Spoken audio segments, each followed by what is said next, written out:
Amin'io herinandro manaraka io kosa moa no ankalazany fety ny farany taona sy ny taom-baovao isika.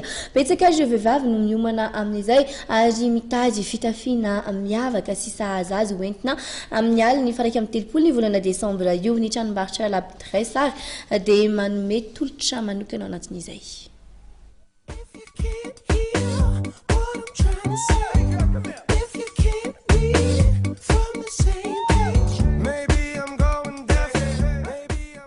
Andro vitsy sisa dia ho tonga ny fetin'ny farany taona.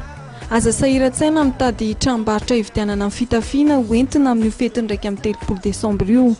L'adresse etsy amin'ny Lasity Alarby no adresy tokana. Misy ny fitafiana sahaza amin'ny bikanao sady mendrika hoentina amin'io alina raika amin'ny 3 desambra io.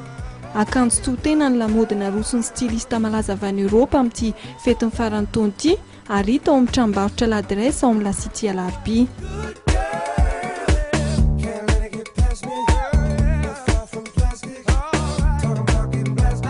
Fitafiana ambony kalitao ary tsy manam-paharoa avokoa no hita ao amin'ny tranombarotra l'adresse.